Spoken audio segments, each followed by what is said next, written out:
Well, I remember this game to be hard, but playing on normal is just a cakewalk. Maybe I should put the difficulty up.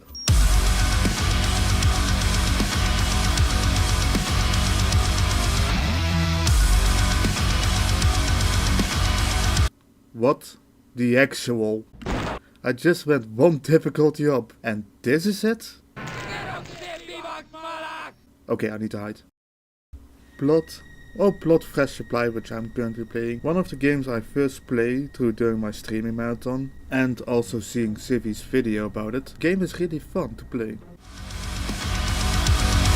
Well, it's fun the moment you understand the game on higher difficulties, but we are not here to get flashbacks how much I die in this game. But for you guys that was thinking about it, it was a lot of deaths. No, we will talk about the sawed-off shotgun and how important and fun it is in Blood. We will talk about stats, usability and feeling, and finally sounds and design.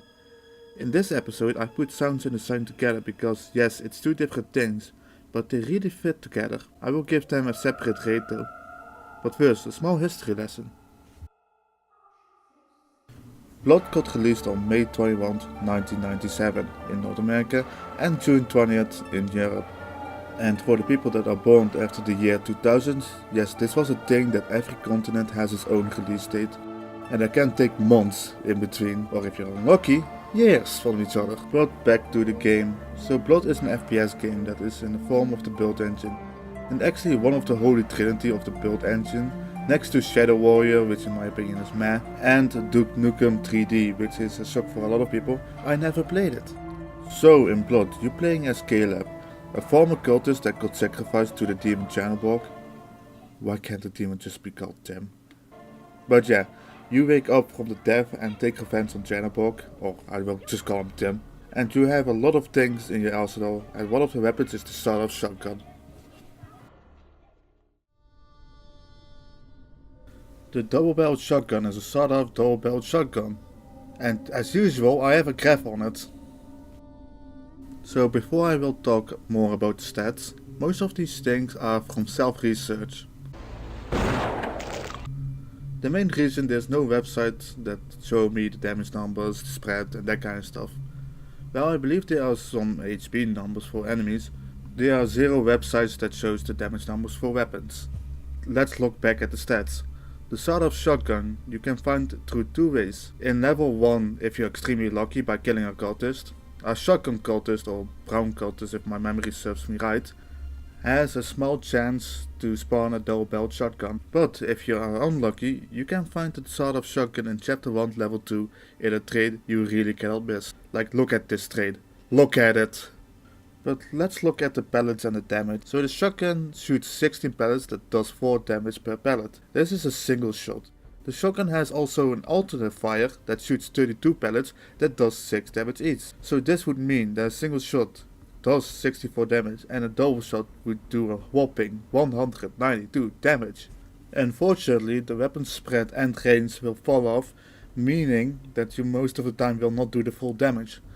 Like making a hit close range, the damage easily becomes 40 damage and the spread of it is just so random but has more priority into horizontal randomness. But with the negative of the damage fall off and the spread, the sawed-off shotgun has a really high fire rate and reload speed. So shooting with the primary fire of the weapon would be empty in 2/3 of a second and another 2/3 for the reload. So a full cycle would only take 1.2 seconds each time. The fire rate would be doubled with the gun akimbo power up. This is a timed power up that temporarily gives you a second weapon that you will use at the same time. This makes the shotgun almost a machine gun. The only downside is this will drain your ammo. So if you're low on ammo, you really need to think about it before using the power up. Also on higher difficulties you will be less gun-ho on enemies and the cultists will really kick your ass. But let's talk about the secondary fire. So the weapon has a secondary fire of shooting both barrels. Doing this doubles the pellets and triples the damage of the weapon. This will only consume 2 shells and you need to instantly reload the weapon. But what I said before, the reload is not a big problem. And the last thing we talk about in the stats is the ammo of the shotgun. So the shotgun uses shells as ammo. The sawed-off shotgun has a max ammo capacity of 100 shells. It also has 3 different ammo drops. So the first one is the shells that you can see on the ground, or a drop from brown cultist. It will give you 4 shells on pickup. There is the shotgun itself, which is a specific pickup or a rare drop from cultist. So if you haven't get the shotgun before, you will get the shotgun, and if you have the shotgun, it will give you 8 shells. And finally there is the ammo box, which is a world pickup that will give you 15 shells. So I will say the usability will change dramatic. So on normal difficulty, aka lightly brawled, the game is really fun and decent to play. But the moment you put the difficulty one step higher, called well done, you are becoming in a world of hurt. So the difficulty brings 2 to 3 things. First thing is the higher difficulty, the more enemies there are. But the second and maybe the third thing is worse.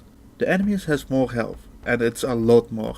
And finally, I didn't check it somewhere, but it really feels like the AI is reacting faster. Like their reaction time are almost inhumane. Well, at least the cultists. So yeah, during the recording I played on normal first, but I changed it later because I remember it was extremely difficult and it was kinda easy. And the moment I was playing on well done, it really confirms how difficult it was. So the cultists on normal difficulty, you can usually shoot them 1 or twice and they're gone. But on well difficulty, you need at least 2 shots. Like on well done difficulty, you will main the right mouse button. And showing this, I will say the shotgun still has its place on higher difficulties. Certain melee guys, except zombies, still is a good counter on them. But in general, how high the difficulty, how niche the weapon usability will become. There is one enemy that the sawed-off shotgun is a beast against, no matter the difficulty. That enemy? The Wraith. The Wraith is most of the time immune for your attacks, but when he's going to attack you, he becomes vulnerable. And he can only do melee attack. So you probably get the picture. Also, shooting both barrels will do a massive knockback and you will see the Wraith getting yeeted, which is kinda funny. And now the feeling about the weapon. Well, in my previous episode I will always say it gives you a power trap or it's a beast. But the sawed-off shotgun doesn't do that. The weapon gives you a feeling of using a precision instrument on the right time. You will get satisfaction out of it when you use the weapon on the right time, but also a different kind of satisfaction than a power trap. The more satisfaction of fixing a puzzle. I will immediately talk about the sounds. So the sawed-off shotgun sounds like a shotgun but doesn't have the punch that a lot of dual-barreled shotguns has. But that is not a negative on this weapon. Like having a high fire rate weapon with heavy sounds would be really annoying after a while. But the secondary fire has a little bit of punch in it. Also, I will just say I love the reload sounds. It's quick and smooth, but you can also hear the shells landing on the ground. Actually, you can see the shells on the ground, which is a perfect segue to the design. So I like the pickup model. It really fits well in the world around it, and it doesn't feel out of place.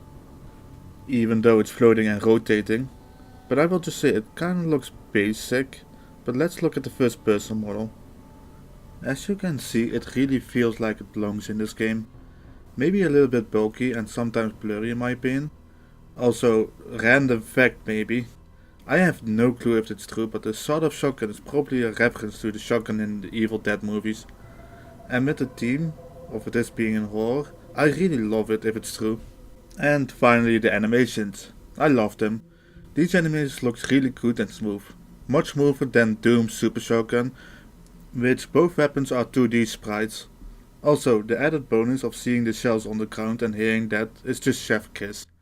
Actually, probably 3 chef kisses and a great meal. So with everything talked about, let's talk about the rating.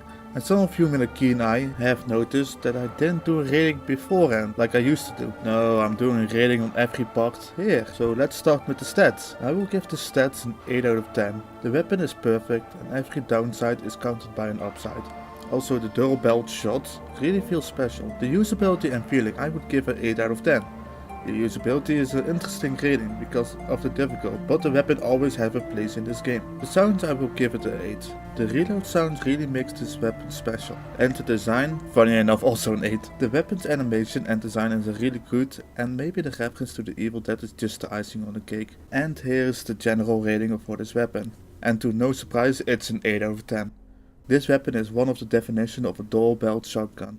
And this weapon really rivals its super shotgun. Next time we will talk about a more colorful game and its wacky double-barreled shotgun. The game in question? Team Fortress 2. Also, if you have any suggestions for the next double-barreled or multi-barreled weapons, feel free to put your suggestions in the comments. And finally, thanks for watching and see you guys next time.